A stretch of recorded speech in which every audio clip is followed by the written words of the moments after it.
তুমি কি জানো আমাদের কলিজার নবী সাল্লাল্লাহু আলাইহি সাল্লামের জীবন কতটা কষ্টের ছিল? তিনি শিশু অবস্থায় তার মা বাবাকে হারিয়েছিলেন। মানুষ তাকে এতিম বলে গালি দিত, তার পবিত্র গালে থাপ্পড় মারত। অসহায় নবীর কান্না ছাড়া আর কোনো পথ ছিল না। নবুয়ত পাওয়ার পর তার আপনজনরাই হয়ে ওঠে তার চিরশত্রু। তাকে পদে পদে হত্যার চেষ্টা করা হয়। মানুষ তার শরীরে ময়লা আবর্জনা ছুঁড়ে মারত, তার রাস্তায় কাটা বিছিয়ে রাখতো। মানুষ তার শরীরে পাথর মারত। মানুষের ছুরা পাথরে নবী করিম সাল্লাল্লাহু আলাইহি সাল্লামের দাঁত মুবারক শহীদ হয়ে যেত। নিকৃষ্ট পাষাণরা নবীর পবিত্র মুখে থুথু পর্যন্ত ছিটিয়ে দিয়েছিল।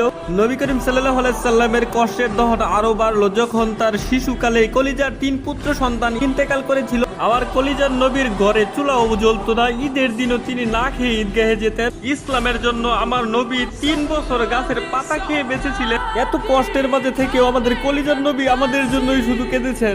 আমার এই অসহায় নবীকে যদি ভালোবাসো তাহলে কমেন্টে লেখো আই লাভ মুহাম্মদ এবং